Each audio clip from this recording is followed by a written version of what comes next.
Logo depois do falecimento do presidente Gordon B. Hinckley, os 14 homens, os apóstolos, que tinham sobre si as chaves do reino, reuniram-se no templo para reorganizar a primeira presidência da igreja. Não há dúvida do que deveria ter de ser feito. Não havia hesitação, pois sabíamos que o apóstolo sênior era o presidente da igreja. E nessa reunião sagrada, Thomas Spencer Monson foi apoiado pelo Quórum dos 12 Apóstolos como presidente da igreja. E ele escolheu os seus conselheiros, que foram apoiados e ordenados pela autoridade, e o presidente Monson, com a autoridade de exercer todas as chaves do sacerdócio e autoridade, e como as Escrituras já informam que não há ninguém na terra que tenha todas as chaves do sacerdócio. Nós, nesse grupo, todos temos essas chaves, mas temos um homem que é chamado e ordenado para tornar-se o presidente da Igreja de Jesus Cristo dos Santos dos Últimos Dias. Ele já estava apoiado e ordenado como profeta e revelador.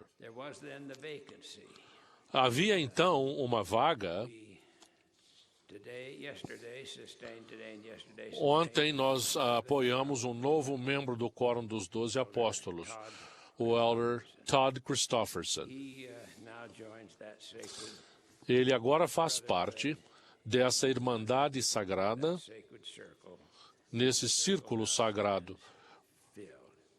O círculo agora completo. O chamado de um apóstolo nos leva de volta ao próprio Senhor Jesus Cristo. Ele também chamou e foram apoiados um grupo de 70. Eles agora tomaram seu lugar e a Escritura nos diz que é a responsabilidade do Quórum dos 12 dirigir todos os negócios da igreja. E quando necessitam ajuda, eles chamam os 70 em vez de quaisquer outros. Temos agora 8 quóruns dos 70 em todo o mundo, com mais de 370 chamados, todos chamados para fazer o que é necessário, o que for lhes mandado fazer. O próprio Senhor estabeleceu esse padrão de administração, e ele foi ao monte para orar e orou a noite inteira. Quando era dia, chamou a si os seus discípulos e escolheu 12 deles, a quem também deu o nome de apóstolos. André ouviu João falar e correu até seu irmão Simão e disse: "Achamos o Messias." E levou-o a Jesus. E olhando Jesus para ele, disse: "Tu és Simão, filho de Jonas. Tu serás chamado Cefas, que, por interpretação, quer dizer Pedro." Simão e seu irmão André estavam lançando redes ao mar. Tiago e João, os filhos de Zebedeu, estavam consertando as redes de pesca. Havia também Felipe e Bartolomeu, Mateus, o publicano, o coletor de impostos, Tomé, Tiago, filho de Alfeu, Simão cananita, Judas, o irmão de Tiago, e Judas Iscariotes. Eles constituíram o Quórum dos 12 original. O Salvador deu-lhes o mandamento: "Vinde após mim." Anunciou a Pedro: "E eu te darei as chaves do reino dos céus. E tudo o que ligares na terra será ligado nos céus. E tudo o que desligares na terra será desligado nos céus." E prometeu aos 12: "Aquele que crê em mim também fará as obras que eu faço, e as fará maiores do que estas, porque eu vou para meu Pai." Deu a seus apóstolos virtude e poder sobre todos os demônios para curarem enfermidades. E enviou-os a pregar o reino de Deus e a curar os enfermos por toda a parte. Declarou também: os 12 têm as chaves para abrir a autoridade de meu reino nos 4 cantos da terra, e depois enviar minha palavra a toda criatura. Jesus perguntou a seus discípulos: quem dizem os homens ser o Filho do Homem? E Simão Pedro, respondendo, disse: tu és o Cristo, o Filho do Deus vivo. Quando Jesus ensinou na sinagoga, muitos discípulos comentaram: duro é este discurso, quem o pode ouvir? Desde então, muitos dos seus discípulos tornaram para trás e já não andavam com ele. Então Jesus disse aos 12: quereis vós também retirar-vos? Respondeu-lhe Simão Pedro: Senhor, para quem iremos nós? Tu tens as palavras da vida eterna. Após a crucificação, os apóstolos recordaram que ele os instara a ficar em Jerusalém. Veio então o dia de Pentecostes e eles receberam o Espírito Santo. Receberam muito firme a palavra dos profetas e falaram inspirados pelo Espírito Santo. Assim, estavam completos. Temos pouco conhecimento sobre as viagens deles e só em alguns casos sabemos onde e como morreram. Tiago foi morto em Jerusalém, Pedro e Paulo morreram em Roma. A tradição afirma que Felipe foi para o Oriente. Não sabemos muito mais do que isso. Eles se dispersaram, ensinaram e testificaram, e estabeleceram a igreja, deram a vida por suas crenças e, após sua morte, iniciaram-se os tenebrosos séculos da apostasia. O que de mais precioso se perdeu na apostasia foi a autoridade concedida aos 12, as chaves do sacerdócio. Para que seja do Senhor, a igreja precisa contar com um quórum dos 12 que detém as chaves e possa conferi-las a outros. Muito tempo depois, veio a primeira visão e a restauração do sacerdócio de Melquisedeque por Pedro, Tiago e João. O Senhor declarou: pois em verdade vos digo, as chaves da dispensação que recebestes foram transmitidas pelos antepassados e, finalmente, enviadas do céu a vós. Vede quão grandioso é vosso chamado. Purificai o coração e vossas vestes, para que o sangue desta geração não seja requerido de vossas mãos. A Igreja de Jesus Cristo dos Santos dos Últimos Dias acabara de ser restaurada quando foi organizada a primeira presidência. Em seguida veio o quórum dos 12 apóstolos, composto de homens comuns e ainda jovens. A média de idade era de 28 anos, há uma linha de autoridade ininterrupta. Depois veio o quórum dos 70 dentro dessa mesma linha de autoridade. As chaves do sacerdócio conferidas aos apóstolos sempre estiveram nas mãos dos membros da primeira presidência e do quórum dos 12. Ontem, o elder Todd Christofferson tornou-se o 96º apóstolo a servir entre os 12 nesta dispensação. Será ordenado apóstolo e receberá todas as chaves do sacerdócio conferidas aos outros 14 profetas, videntes e reveladores, os apóstolos do Senhor Jesus Cristo.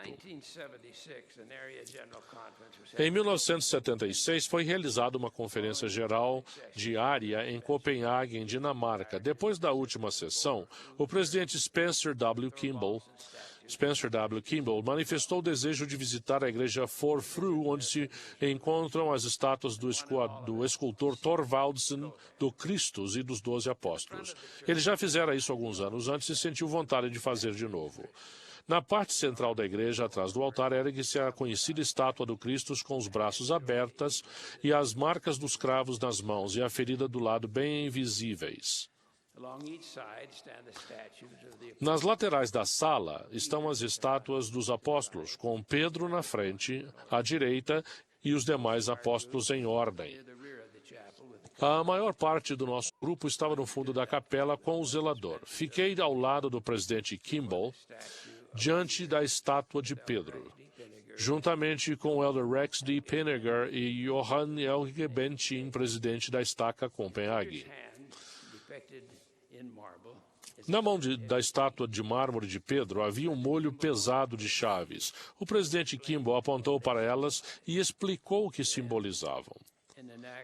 Em seguida, num gesto que jamais esquecerei, voltou-se para o presidente Benton e, com uma firmeza que eu presenciara poucas vezes, apontou o dedo para ele e disse: "Quero que diga a todos na Dinamarca que eu possuo as chaves.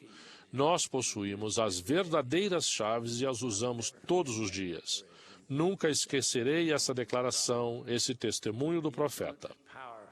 A influência foi espiritualmente marcante e a impressão teve até um impacto físico. Caminhamos até o fundo da capela, onde estava o restante do grupo.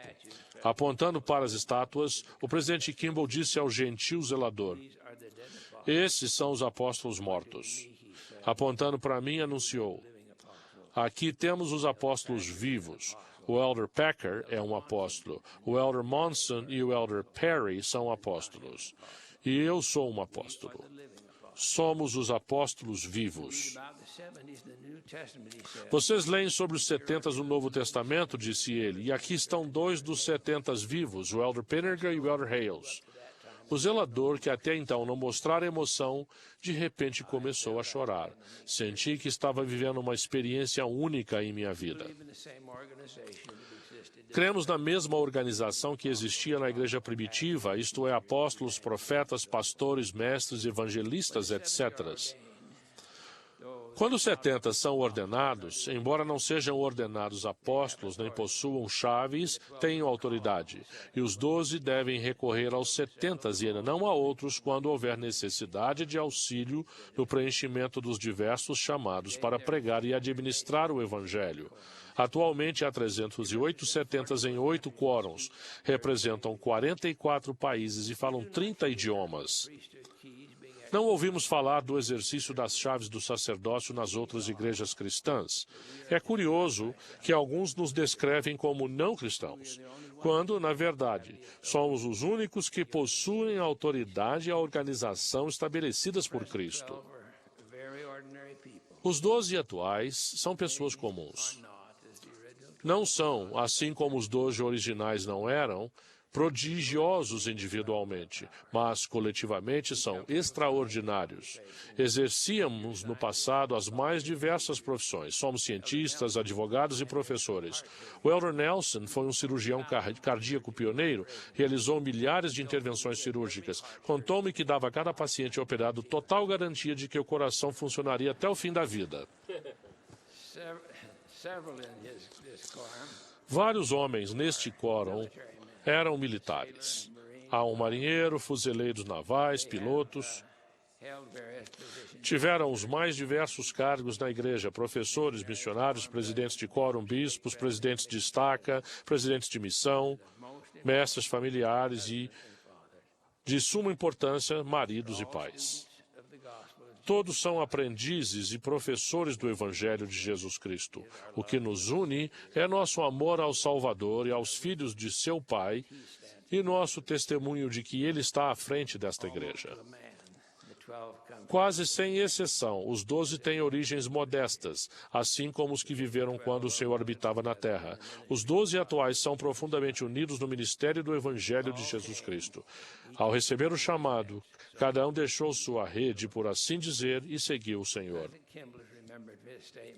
O presidente Kimball é conhecido pela frase: "A minha vida é como meus sapatos, deve ser gasta em serviço." Observamos isso com todos os membros do 12. Também gastamos nossa vida a serviço do Senhor e o fazemos de bom grado. Embora não seja uma vida fácil para nós nem para nossos familiares.